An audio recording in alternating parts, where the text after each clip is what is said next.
Hola, buenas tardes. A más de un año de inicio de esta pandemia han pasado muchas cosas. Muchos de ustedes trabajaron desde casa, otros tuvieron esa gran oportunidad de ser padres y lamentablemente también hubo pérdidas, algunos por enfermedad y otros por COVID-19. Llegaron las vacunas y nos preguntamos tantas cosas de ellas, pero la vacunación sigue avanzando y saltamos de gusto cuando vemos una foto con esa aguja picando a uno de nuestros familiares.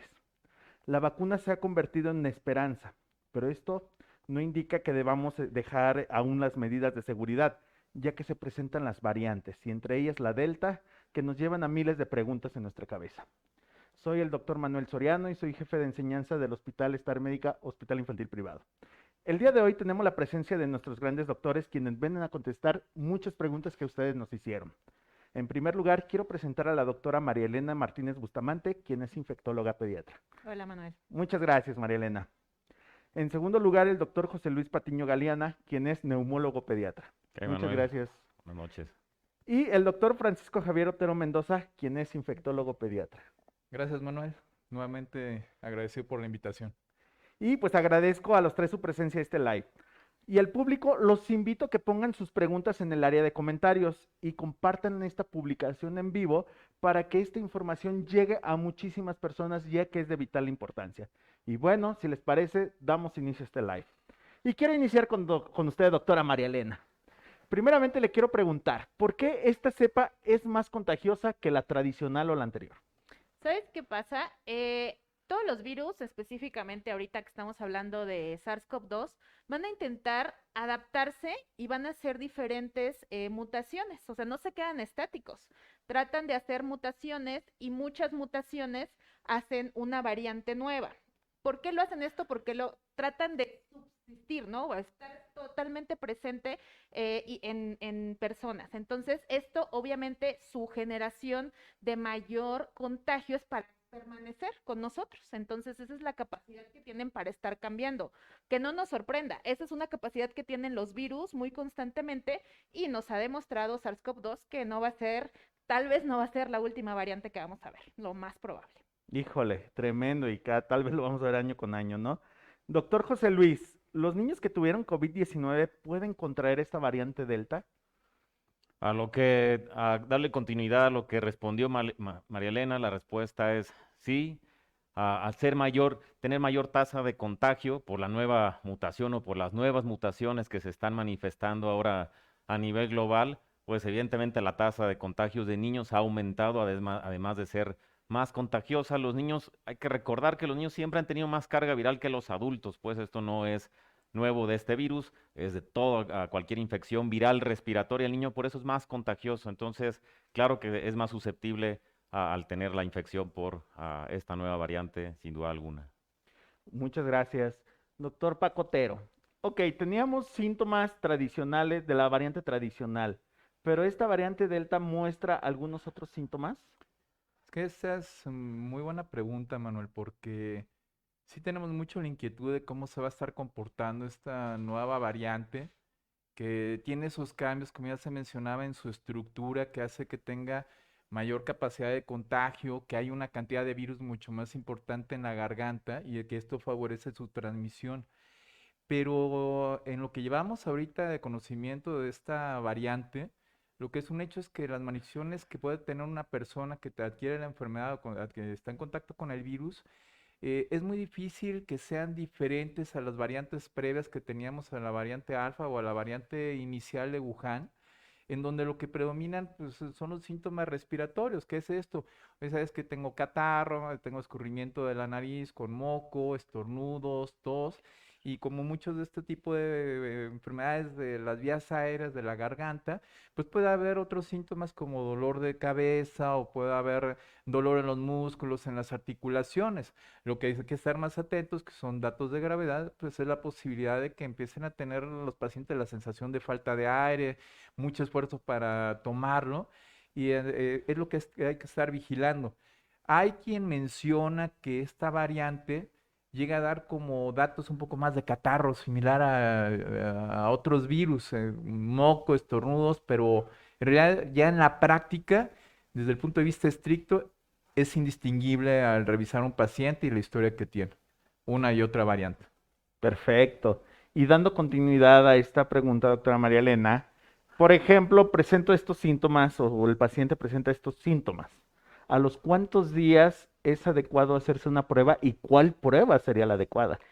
Yo les recomendaría que si hay una sospecha de que tienen COVID o hay un dato catarral, acudan con algún médico, puede ser hasta en videollamada, ¿sabes? O Ujú. comunicarse inmediatamente con el médico de cabecera, en este caso el pediatra, para que los oriente. Hay todavía muchísimas dudas y inclusive a veces la historia clínica puede orientarte mucho más hacia COVID, ¿no? Por ejemplo, alguno de los papás o de las personas con las que convive está positiva. Bueno, pues si el hijo empieza en un periodo de incubación, pues prácticamente es COVID, ¿no? Yo muchas veces les he dicho a los pacientes, ni tienes que hacerte la prueba. Esto es COVID porque tú tuviste COVID y tu hijo tiene los síntomas muy similares a los tuyos, ¿no?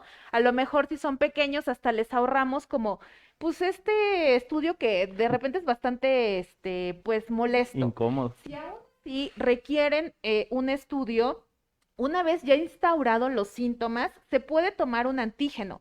Pero ojo, si está negativo y es muy sugestivo de COVID, hay que corroborarlo con una PCR o más bien descartarlo con una PCR.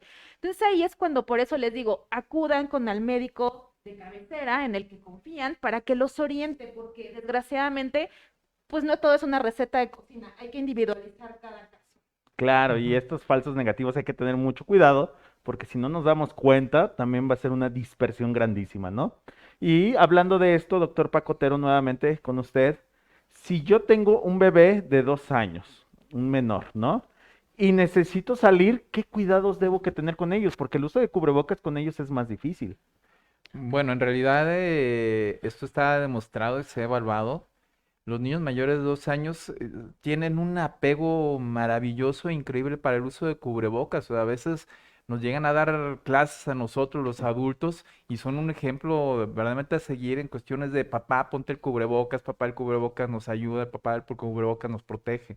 Entonces, sí, los niños en este momento están creciendo ya con este tipo de medidas de protección. El problema es con los niños menores de 2 años.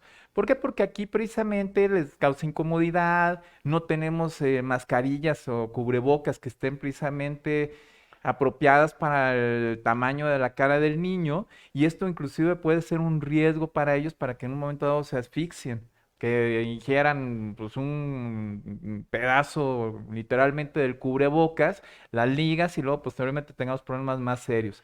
Entonces, en estos casos, la medida importante es la siguiente.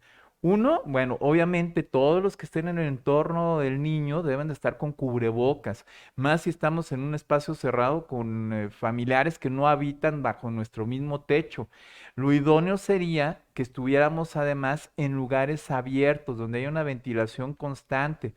Y en un momento dado se ha llegado a utilizar más que plásticos, porque luego a veces tenemos plásticos que ponen en las carreolas, eso pues se ocasiona mucho calor a los niños y créanme también que les puede ocasionar falta de oxígeno. Entonces pueden colocar mantas de tela que sean frescas para que no se acalore el bebé y esto permita la ventilación y esté protegido para el virus. Estas son las medidas que se recomiendan generalmente en este grupo de edad y es lo que podemos hacer para ayudar a prevenir las infecciones en ellos. Muchas gracias. Doctor José Luis Patiño. Entonces, ¿qué cubrebocas puedes recomendar para el uso de los niños? ¿Cuál sería el ideal? ¿Qué características debería que tener este cubrebocas? O sea, es muy buena pregunta, Manuel, y creo que es piedra ahí angular desde los primeros lives que hicimos el año pasado. El cubrebocas ideal es el cubrebocas que te va a proteger. Vamos a decir, aquel cubrebocas, sobre todo en especial con los niños, porque nos encontramos en los pasillos, en las tiendas, en el parque, con mala colocación del cubrebocas. El cubrebocas debe cubrir evidentemente la nariz, la boca, y esto es importante, la barbilla. La barbilla debe estar totalmente cubierta. He visto cubrebocas incluso ahí de médicos que sacaban cubrebocas nasal, eso de verdad, no tomen importancia a ese tipo de cubrebocas. Nariz, boca, la barbilla, y en el tipo de cubrebocas, pues en el caso de los niños, hay KN ya diseñados para niños mayores de 3 años, hemos visto ya hay diferentes tamaños, evidentemente depende la marca. En el caso de cubrebocas de tela, que son, son más pequeños o pueden ser reutilizables, tienen que tener 3 capas, ¿no? Los cubrebocas de tela. Sí o sí. La primera, lo ideal es que sea un cubrebocas, la primera capa tiene que ser de algodón, ¿no? Para que ahí se queden impactadas las grandes secreciones. La segunda puede ser de polipropileno, igual que la tercera, o la tercera de poliéster. O sea, sí es importante reforzar eso porque hemos visto cubrebocas de solamente 2 capas de tela y esos no son efectivos ni son eficaces para disminuir tanto la transmisión o como para disminuir el contagio del virus. Entonces, sí tienen que tener esas 3 capas, esas características, sobre todo en los niños. ¿Qué hay que hacer si lo quieren reutilizar? Lo meten en una bolsa Ziploc. Lo que sugiere la Organización Mundial de la Salud es que se pueda incluso lavar 5 o 6 veces, no más, porque ahí sí pierde su efectividad, ¿no? Y entonces habría que conseguir otro, comprar otro o hacerlo caseramente, pero con estas características que sí recomiendan estas sociedades internacionales que dan gran peso y ese impacto. Lo que no se recomienda son a los niños, sobre todo pequeños, son los cubrebocas que tienen una válvula que todavía siguen vendiendo y comercializando, ya que ahí no son eficaces, pues no son efectivos, no los compren, no los consigan. Sí, digo, esto es muy importante. Estos cubrebocas que tienen una válvula exhalatoria, Ujú. finalmente es un cubrebocas que es muy egoísta porque tú sigues exhalando todas las partículas que traes, entonces tú estás poniendo en riesgo a las demás personas, ¿no? Claro. Doctora María Elena, ahorita hay un tema controversial en la parte del regreso a clases. Ujú. Entonces, mi hijo ya va a regresar a la escuela. ¿Qué cuidados debemos que tener con los niños? ¿Qué les debo que vigilar? Ok, sí es un tema bastante controversial y aquí lo especificaría a este grupo de pacientes que tiene que regresar por alguna circunstancia específica, ¿no? A lo mejor papás trabajadores, a lo mejor alguna circunstancia en específica que decidieron regresar a clases. Idealmente debemos de tener una situación epidemiológica controlada. Evidentemente ahorita no lo hay. Pero si aún así, a pesar de eso, repito, por circunstancias particulares, debe regresar a la escuela, es súper importante que la escuela tenga un protocolo de seguridad, pero efectivo. Recordemos ahorita que ya sabemos cómo se transmite el SARS-CoV-2. Ujú. El SARS-CoV-2 se respira, ¿sí? Evitemos ya como la idea de los tapetes llenos de cloro. Quitémonos de la mente esta parte de desinfectantes por todas partes, porque ya vimos que la transmisión por contacto es prácticamente, Nula. no está presente, sobre todo es la respiratoria. Entonces yo te diría, de entrada, tu hijo, tu hija debe de saber usar un cubrebocas, eso es súper importante, y saber que solo se lo va a quitar, por ejemplo, para el lunch o para tomar su refrigerio. Y esto, por ejemplo, la toma de refrigerio debe de ser en un lugar abierto, ventilado, que no sea en un salón de clase cerrado, que todo el personal que esté con tu hijo esté vacunado, estamos hablando desde director, directora, hasta el personal de Tendencia. limpieza de la escuela. Y evidentemente, si se puede, por ejemplo, en un salón de clases idóneamente tener un medidor de CO2, Eso. ayudaría bastante porque ahorita lo que creemos que va a pasar es que va a haber situaciones en las que si ese medidor sube de 700 partículas por millón, a lo mejor es tomar un descanso, salir, airear el salón de clases y a lo mejor regresar. Esta es como la nueva idea de muchas escuelas que no han cerrado. Hay muchos lugares en los que no cerraron a pesar de que había pandemia y hicieron este tipo como de estrategias para ver cómo mejoraban estas cosas. Pero es muy importante que entendamos que la mejor forma de protegernos es de vía aérea. Si ya tenemos como más posibilidad de un salón con filtro cepa o alguna otra circunstancia más en específico, pues se podría, pero veo muy complicado en nuestras escuelas públicas, ¿sabes? Tal vez en alguna escuela privada podría lograrse esto, pero debemos de ser muy conscientes, porque por ahí vi una noticia de una estrategia era entregar muchísimos desinfectantes y esa era una estrategia, esa no es una estrategia. No. Entonces debemos de estar súper en comunicación con padres de familia, con la directora, con el doctor a lo mejor de la escuela, ¿no? Para tomar una mejor estrategia para el regreso a clase. Tomar una asesoría completa, ¿no? O Total. sea, sobre todo eso, ventilación, estos Ujú. medidores de CO2 que mencionas, que realmente yo creo que van a ser gran parte de todo esto. y estar enseñando a nuestros niños día a día el cubrebocas. Creo que en eso podemos resumir toda esta gran parte que nos dijiste, ¿no? Entonces, son medidas inteligentes prácticamente, ¿no? Es que, ¿sabes qué, Manuel? A mí se me permites agregar algo porque Claro, no puedo estar más de acuerdo con María Elena en la situación.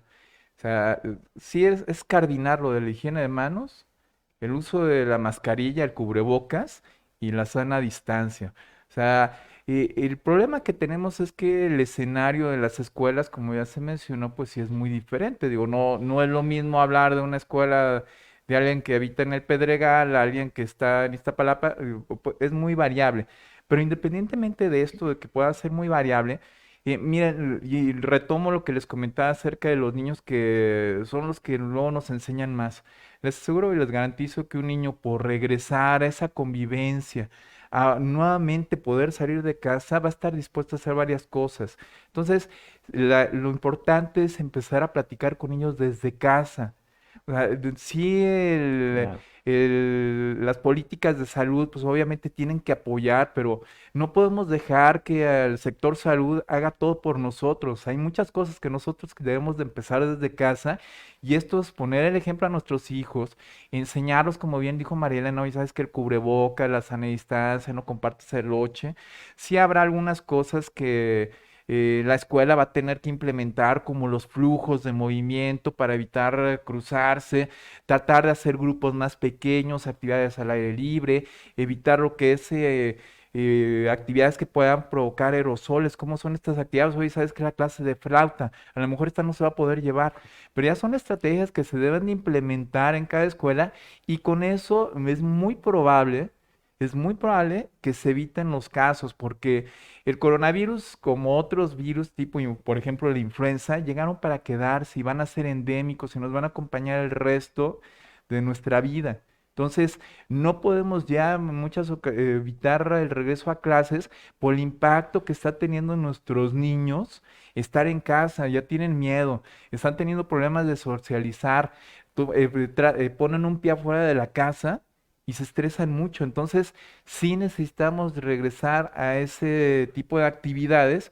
porque además muchos de los problemas que estamos teniendo ahorita no son solo de salud, sino son problemas que vamos a ver a mediano o largo plazo, precisamente económicos, de desarrollo social y de desarrollo económico de todo el país. Entonces, el regreso a clases sí hay que considerarlo, estableciendo obviamente las medidas apropiadas. No es nada más ocurrencia de mañana empezamos y no vamos a establecer ninguna medida apropiada para protección.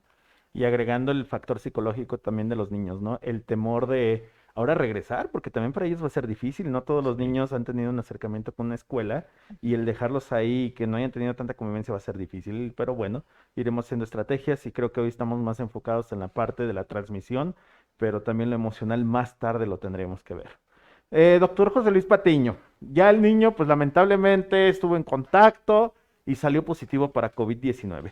¿Qué acciones debo que hacer con este niño para evitar complicaciones? ¿Qué debo que monitorizar? Pues voy a cambiar esa respuesta antes de la pregunta, es decir, la mejor manera antes de enfermarse, evidentemente, es prevenir. Lo hablábamos antes ahí de live. El niño que está ahorita en la pandemia, yo veo muchos chiquitos que han subido de peso, de todos los pacientes asmáticos. ¿Por qué? Porque están usando demasiado los dispositivos electrónicos, viendo más televisión, más películas, están reduciendo incluso horas de sueño que antes no las reducían porque no tienen actividad física, entonces no tienen actividad física.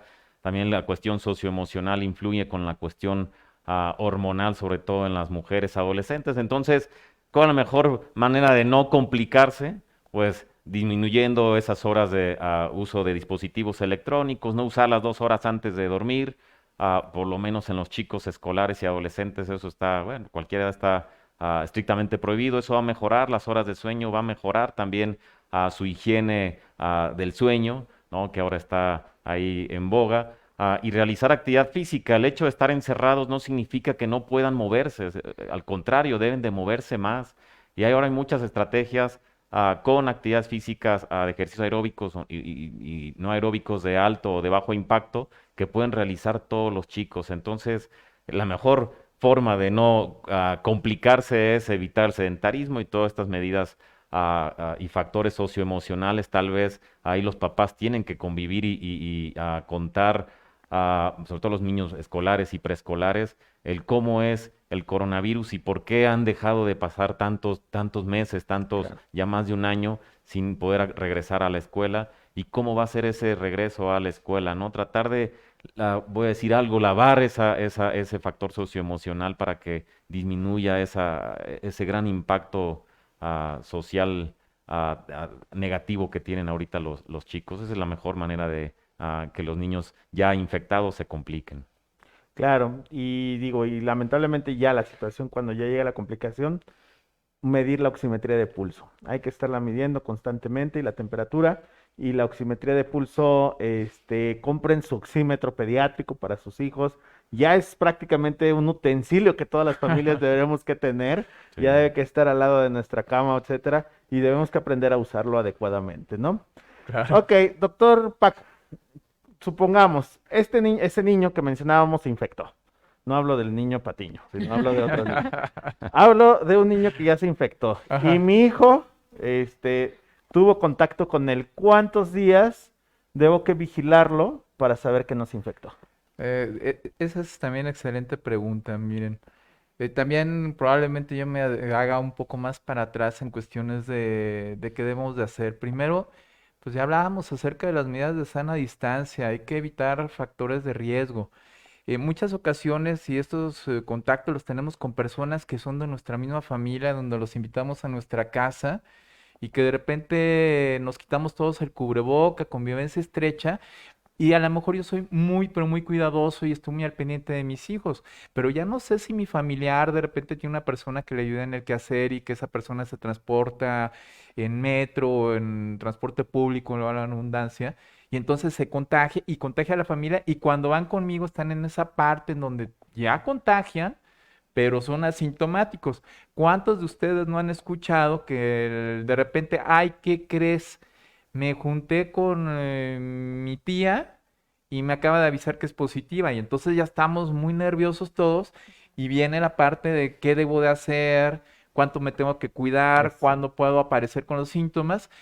Miren, normalmente lo que se sugiere en este momento es que después de que yo tengo ese contacto, una persona que es conocida enferma, tengo que esperar alrededor de 10 días. Si en el transcurso de 10 días no empieza el paciente con alguna molestia, algún cuadro de tos, moco, estornudos, entonces ya es muy poco probable que pueda contagiarse.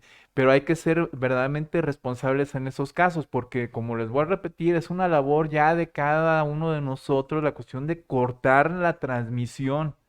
Y esta transmisión, la única manera que vamos a hacer es evitarla, o sea, cortarla es, ¿sabes qué? Yo sé que puedo contagiar a alguien, pues no voy a hacer visitas, no expongo a mis familiares queridos, que así es como estamos teniendo las cadenas de contagio. Y lo vemos con nuestros pacientes.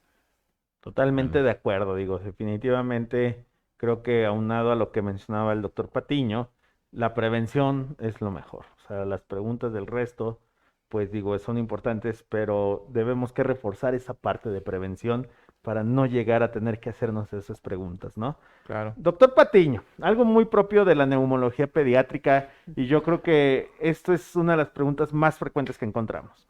Niños asmáticos, hiperrectores bronquiales, rinitis alérgicas, ¿son más susceptibles de contraer un COVID-19 grave? la respuesta, Manuel, eso lo hemos discutido los neumólogos pediatras en diversos foros. La respuesta es no, siempre y cuando el paciente se encuentre controlado. En el caso del paciente asmático que está bien controlado, a pesar de ser el asma y más adelante el EPOC en adultos, enfermedades respiratorias pulmonares crónicas muy comunes, ¿no? Entre las primeras 10 causas de morbilidad, o sea, que se le juntan al coronavirus o lo empeoran. Cuando el paciente está bien controlado, no aumenta ese riesgo de contagio ni ese riesgo de gravedad o de severidad. Y si el paciente está usando algún inhalador, un esteroide inhalado como control, ¿no? El control se refiere a que lo use de manera continua sin suspenderlo entre 3 a 6 meses, depende a los chicos que veamos. También disminuye mucho el riesgo. El uso de esteroide inhalado, hemos visto en muchas series a nivel global y regional, ¿no? Que disminuye por lo menos la replicación viral y eso pues se han publicado en diversos estudios. Es decir, no hay ni el antecedente de haber estado enfermo el chiquito. Pregunta mucho, oye, tuvo 2, 3 neumonías o se hospitalizó por una bronquiolitis hace un año, ¿no va a aumentar el riesgo? La respuesta es no, si el chico se encuentra en ese momento sano, pues. Y sano me refiero al factor principal que estamos viendo los neumólogos pediatras en el país, no me dejan mentir ahí mucho de mis colegas, es la obesidad. La obesidad parece ser el factor principal disparador de gravedad del niño que se contagia, por lo menos con problema respiratorio, ahorita con el incremento de la tasa tan alta que hay con esta tercera ola. No, súper importante eso que mencionas, digo, y aún así, a pesar de que son niños, sí hay algunos grupos susceptibles de esto. Hay un artículo que recientemente salió con alguna estadística relacionada a esto y mencionaban que los pacientes epilépticos y los pacientes cardiópatas y oncológicos son los que más riesgo tenían de desarrollar un COVID severo. Entonces, dentro de Ujú. todo, hay que mantener el buen control de estos niños y están muy relacionados de pronto a obesidad de estos Mucho, niños. sí. Entonces, cuidemos mucho la salud. Eso es muy importante, la salud alimenticia, el ejercicio y que duerman bien. Doctora María Elena, y ahora justamente vino esta etapa donde afortunadamente se aprobó la vacuna para embarazadas y en México ya están pues vacunando también embarazadas ya desde hace unos meses. Pero aquí surge la duda. ¿Estos anticuerpos que generan las mujeres embarazadas se pueden pasar a través de la lactancia materna? Sí, Manuel, se puede pasar. Hay estudios ya en los que se ha detectado tanto IgA como IgG en la leche materna. Entonces, evidentemente, la lactancia materna, aparte de todo lo que ya sabemos que hace de favorable al bebé, le transmite también cierta protección para SARS-CoV-2. Ujú. Entonces, es muy importante que si estás embarazada, te vacunes. Es muy, muy importante porque recordemos que COVID se volvió la primera causa de muerte materna. Entonces es muy importante que te vacunes y además de protegerte a ti, vas a proteger a tu bebé en lo que llegue el momento de vacunar a los niños. Exacto, y estos anticuerpos, o sea, son buenos, o sea, y son muy distintos de pronto a los anticuerpos que podemos generar por la enfermedad.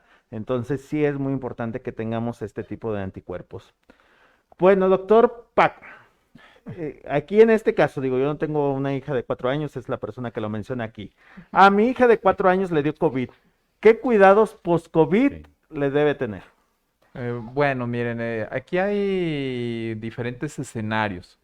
Obviamente, y esto ya lo mencionaba José Luis Patiño y también la doctora María Elena, en la cuestión de que tenemos pues diferentes características de la enfermedad. Digo, podemos tener una infección leve o una enfermedad leve, podemos tener una moderada, o podemos tener una muy grave en donde pues haya ciertas complicaciones en el transcurso de la enfermedad y que puede llegar a tener secuelas. Los pacientes que tienen una enfermedad leve a moderada, en realidad durante la enfermedad el tratamiento es prácticamente de sostén, si requieren hospitalización, un poco de esteroide, oxígeno. Y estos pacientes suelen no tener complicaciones importantes posterior a la recuperación. Donde tenemos algunos problemas que sí, aquí José Luis no me va a dejar mentir, consulten a su neumólogo de cabecera, es la cuestión de los pacientes que sí llegan a tener infecciones Sí. pulmonares importantes, porque ellos sí van a tener que requerir un seguimiento, rehabilitación pulmonar, ejercicios, que necesitamos un médico neumólogo experto precisamente para que les dé la atención que requieren. Que sí es importante estar atentos.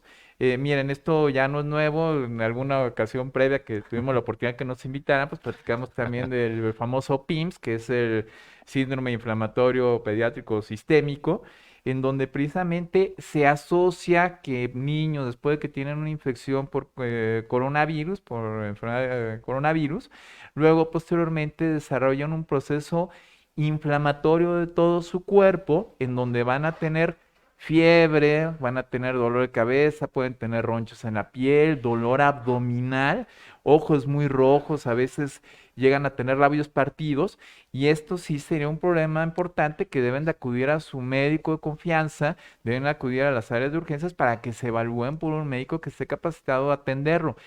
Este problema de enfermedad inflamatoria sistémica, el PIMS, se presenta, es un poquito variable porque hay estudios que dicen, ¿no? Sabes que a partir de las 3 semanas, hay quien dice que a partir de la segunda semana, después de haber tenido una infección, aunque sea leve, o asintomática inclusive, puede presentarse este problema, pero que luego posteriormente puede pasar tiempo prácticamente hasta 60 días. Entonces, que hay que estar vigilando después de que yo sé que mi hijo tuvo una infección, pues obviamente estar atento de que esté comiendo bien, que esté durmiendo bien, que esté comportándose de forma normal y ante cualquier cambio, pues acudo con mi médico pediatra precisamente para que me haga una evaluación. Un punto importante también que estamos teniendo con los niños es que viene la parte de un síndrome post-COVID que antes se empezó a identificar en los adultos, pero que ya lo estamos viendo con mayor frecuencia en el paciente pediátrico. ¿Y qué es esto? Oye, ¿sabes que el niño tiene cansancio crónico? Oye, ¿sabes que el niño también tiene dolores musculares, dolores en las articulaciones, dolor de cabeza, problemas para percibir los olores, oye, problemas para percibir también el gusto, los sabores de los alimentos? Y esto puede durar semanas o meses incluso después de la infección. Y no necesariamente para tener este tipo de problemas debe haber sido una enfermedad grave, puede ser una enfermedad leve y tener estas molestias a mediano o largo plazo. Por eso la importancia de que siempre que tengan un paciente, uno de sus hijos que ha tenido la infección, pues tener el seguimiento con su médico pediatra para que los acompañe precisamente en este proceso de convalecencia y recuperación de la enfermedad. Excelente. Mencionabas algo aquí muy importante que era lo del PIMS, este síndrome inflamatorio multisistémico pediátrico, y es una de las preguntas que llegó y no nada más una vez, se repitió. Doctora María Elena, ¿puede darle PIMS 2 veces a un paciente? Pues estaría muy complejo. O sea, bueno, al menos no hemos encontrado ninguno hasta el momento, pero ya sabemos que en medicina no Nada está hay, escrito. nada está escrito, ¿sí? Pero sería muy poco probable. Para aquellos que nos vean y ya tuvieron pues esta situación de PIMS, yo sé que es una situación súper estresante en la familia. Vámonos a hacer las cosas que podemos proteger a los niños, ¿no? Evitemos que se vuelvan a infectar, evitemos que en lo que llega la vacunación para los niños, que esperemos que sea pronto, eh, vamos a hacer las medidas que ya sabemos que nos protegen, ¿sí? Ujú. De repente tendemos a ser un poco prácticos, poco lógicos y nos preocupamos por cosas que podemos evitar. Entonces, evitemos la fiestecita, evitemos la salida. Ahorita, pues yo sé, o sea, todos estamos hartos, todos quisiéramos salir, pero de repente algunas circunstancias que nos pongan en riesgo, como una fiesta en lugar cerrado, como acudir a un lugar en donde sabemos que no contamos con todas pues las ideas de si se están cuidando, ¿no? Por ahí decía un meme que se vuelva común decir, sin que te ofendas, no me puedo juntar contigo porque no sé si te cuidas del COVID. Pues vamos, seamos prácticos y evitemos mejor una segunda infección antes de pensar en un PIMS, ¿no? De segunda instancia. Qué Claro. tremendo, porque realmente no estamos sabiendo cómo se está cuidando la persona con la que vamos a convivir y no podemos confiar Claro. realmente en todo el mundo, ¿no? Y estos espacios de 4 paredes necesitamos ventilación y si no hay ventilación el riesgo se vuelve altísimo, ¿no? Doctor José Luis Patiño, ok, bueno, ¿cómo vamos a prevenir? ¿Hay vitaminas realmente en esto? Eso es algo frecuente porque solemos darle la vitamina de gomitas, la otra vitamina de colores y todo esto. ¿Realmente esto funciona? Yo les digo fríamente a alguno de los papás que llegan a comunicarse acá al hospital que si hubiera algo efectivo para prevenir, pues ya lo hubiéramos usado todos y hubiéramos prevenido muchas complicaciones, como en el caso de los chicos que han visto más ustedes con PIMS, se hubiera prevenido. Por desgracia no hay nada efectivo, pues, no voy a decir que no haya nada que existe, se pueda utilizar o ingerir, pues, para disminuir un poco la severidad, sí, pero no hay nada efectivo, pues, 100%, ni vitaminas, minerales, sustancias químicas o físicas que puedan ingerir o inhalar o administrar a sus hijos. Entonces, consulten a lo que decía, pues consulten a su médico que realmente tenga conocimiento también en COVID. Nos ha tocado, por desgracia, también ah, muchos colegas que no se han informado a pesar de ya llevar un año, más de un año de la pandemia, año y medio, siguen indicando, prescribiendo algunas sustancias que no las encuentra uno identificadas con evidencia en en ninguna organización de especialidad o subespecialidad, ¿no, Manuel? Pero, pues, no hay No, nada efectivo, pues, por no desgracia. hay, o sea, las vitaminas lo mejor es ejercicio, dormir bien y Alimentación. alimentación balanceada. Vámonos con las últimas preguntas para llegarles a la audiencia, ¿vale? Doctora María Elena, ¿es de utilidad estarse tomando inmunoglobulinas en la sangre para monitorizarte? No. No. No es necesario, ¿saben? Inclusive para medir como qué me pasó después de la vacunación, no es necesario medirse anticuerpos porque el sistema inmunológico no es tan simple que solo nos hace anticuerpos, ¿sabes? O sea, hace muchas más cosas, hace inmunidad celular, hace otras cosas que no podemos medir fácilmente y de repente, ajá, tengo un número, pero ese número no me dice Ya. nada, ¿no? Entonces realmente no es adecuado. Perfecto. Acerca de la vacuna para niños. ¿Por qué hay tanto cuidado ahorita en la vacuna? ¿Por qué no ha salido para niños? ¿Y qué procedimientos faltan para aprobar esta vacunación? Ok, bueno, digo, esa es una de las difíciles, Manuelito. Claro. Pero bueno, Por eso es miren, para ti, Paquito. no, cualquiera la puede contestar bien, pero miren, aquí tenemos la situación siguiente, digo, de forma inicial, pues se pensaba que los niños no se enfermaban, los niños no hacen enfermedad grave, y ahorita que estamos viendo, oye, ¿sabes qué? Hay un grupo de población que pues ya tiene el acceso a la vacuna, ya llevamos alrededor de 47, 50 millones de dosis aplicadas aquí en el país, y entonces estamos viendo una transición del grupo de edad que está siendo afectado, y entonces antes teníamos problemas muy serios con los mayores de 70 años, bueno, 65, luego empezó a bajar, que empezaron a aplicarse estas vacunas, y ahorita el rango que está teniendo mayor número de enfermedades ahora entre los 30, 39 años, que son personas que primero ya están saliendo más, dos, que nada más tienen una dosis de vacuna. Y entonces la cuestión es que se está cambiando la edad. ¿Qué estamos viendo? Oye, ¿sabes qué? Pues se han relajado ciertas medidas de precaución, de protección, y entonces también los niños se nos están enfermando a edades más tempranas y además, aunque es un porcentaje menor, pues estamos teniendo niños que están hospitalizando y niños que están poniendo graves. Entonces, eh, ¿esto qué implica? Que también tenemos que considerarlos para la vacuna. Pero bueno, miren, estamos hablando de una enfermedad que tiene 1 año, 8 meses que se describió. Estamos hablando que estamos implementando una vacuna apenas estamos hablando de 9 meses. Y entonces acuérdense que hay ciertos procedimientos precisamente pues, para vigilar que estas vacunas sean seguras dependiendo del grupo de edad, que no tengamos efectos adversos graves, porque no nada más de sacarlas, sino también saber que van a ser seguras a nuestros niños.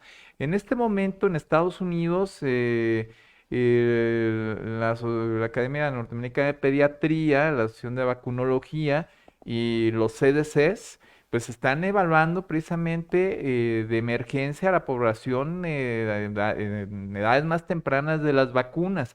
Esto se espera que no tarde tanto tiempo, porque volvemos a lo mismo. Esto también va a ser una parte muy importante para el regreso a clases y entre más pronto también se pudiese involucrar estos niños escolares y preescolares con vacuna, pues vamos a estar más seguros. Entonces, hay que mantener la calma, hay que esperar cuando precisamente se autoricen y estar muy atentos, porque lo que sí les puedo decir con certeza es que hay casi 250,000 mexicanos que les hubiera gustado tener la oportunidad de tener la vacuna.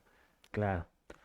Muchas gracias, eso es muy importante. Voy a continuar un poquito con la vacuna porque hay una pregunta más adelantito para el doctor Patiño y esta la dejo abierta. No, no, ¿Alguien tiene adelante. datos para los niños con cáncer en vacunación? Es decir, ¿hay algo que sepamos para ellos?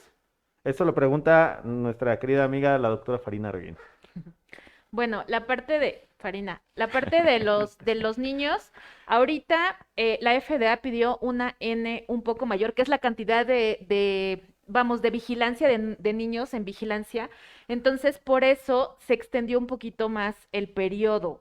Esperaban tener un poco de resultados para el verano y parece que va a haber resultados para el otoño. Evidentemente, los pacientes con inmunocompromiso van a ser de los primeros que se van a priorizar. De hecho, en el mundo sabemos que los adultos que tienen algún tipo de cáncer se pueden vacunar, ¿no? O sea, es una vacuna segura finalmente para ellos y afortunadamente no entra como en el grupo de vacunas que de forma conocida podrían causar algún tema con los pacientes con inmunocompromiso. Entonces, va a ser muy similar con la parte pediátrica. Nosotros esperamos muchos de aquí tenemos hijos, que pronto salga esa vacuna y obviamente también para los pacientes pediátricos As- con cáncer. Así sea. Terminando con alguna de las preguntas generales y si nos da tiempo, vemos algunas más del público. Otra, digo, realmente todas las preguntas son del público, le quiero aclararlo nada más que previamente las Sí. habíamos reunido. Los pacientes alérgicos, ¿se pueden vacunar tanto niños como adultos? ¿Los alérgicos son candidatos para la vacunación, doctor Patiño? La respuesta es sí, se puede vacunar. No existe una contraindicación absoluta, solo aquella que hizo una reacción alérgica severa a la primera vacuna. En todas las vacunas que se han revisado, bueno, o revisamos que se están aplicando en nuestro país y en Estados Unidos, donde hay más reportes de casos, la realidad es que el ser alérgico al ambiente, algún medicamento o algún alimento no contraindica la aplicación de la vacuna, ¿no? A menos que hayan tenido reacción vacunal severa con la primera dosis, Y pero por eso es importante estar informando a los paramédicos que están ahí cercanos si claro, tienen alergias severas, justo. porque justamente ellos tienen el EpiPen o la epinefrina, en caso de una reacción severa. Entonces sí es muy importante informar cuando ustedes llegan al centro de vacunación. Betsabe Durán nos pregunta, y se me hace muy importante esta pregunta, y creo que debemos que quitar este mito. ¿En qué tiempo promedio desaparece la positividad de la PCR en niños? Porque algunas escuelas privadas la usarán como estándar para la detección de COVID y aceptarán su regreso a clases solo si este estudio es negativo. Es creo que muy importante porque creo que aquí estamos ante un mito. ¿Quieres contestarlo, María Elena o Paco? Pues mira, ya no se deben de hacer pruebas al final, ya. Sabemos que si es una enfermedad leve, el tiempo de aislamiento son 10 días y si es una enfermedad moderada que por ejemplo tuvo neumonía, necesitó hospitalización, 14 días. A partir de ahí ya no se debe de hacer ninguna prueba de control, llámese lo que sea, ni anticuerpos, ni antígeno, ni PCR. Realmente la positividad de PCR pudiera extenderse, pero no tiene realmente ningún como traducción, vamos, o sea, Sí. ya no es contagiosa esta persona. Entonces, olvídense, y eso es muy importante también implementarlo en trabajos, en escuelas, porque siguen exigiendo un control, pero aclarar, 10 días, Ujú. enfermedad leve, 14 días, enfermedad moderada grave. Así de sencillo, Así, nada más. sí. Digo, Ujú. esto lo tenemos que ir llevando a más lugares. Y la cosa es que está documentado desde el artículo de la CDC. Asimismo, digo, hay distintos artículos que lo mencionan y por eso es importante la información. Otra, que creo que también es hay que romper este mito desde mi punto de vista, ustedes me dirán. ¿Por qué es tan alta la tasa de mortalidad infantil con esta cepa? ¿Será por contagio de papás no vacunados? Creo que no tenemos un mayor tasa de mortalidad desde mi punto de vista, pero quiero saber ustedes qué dicen. Mira, no, lo platicamos hace un momento. La cuestión es que hay una transición en el grupo de edad que se está afectando más. Finalmente, por eso estamos teniendo mayor número de casos de niños, porque aparte, pues ya están saliendo y ya mencionados que sin la protección. Entonces, si yo tengo mayor número de casos de niños, entonces también existe el mayor riesgo de que tengan enfermedades graves o que incluso pueda incrementar la mortalidad.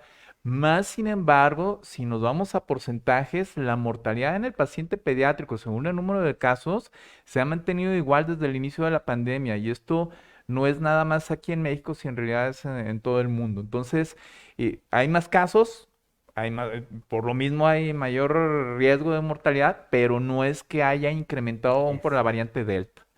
Totalmente de Eh, acuerdo. Y finalmente lo último, ya, para terminar, antes de que Hasta nos corten, que no queremos que sí. nos corten. Pero es que esta es una pregunta importante y es simplemente que me contesten así de forma sencilla, porque es muy frecuente.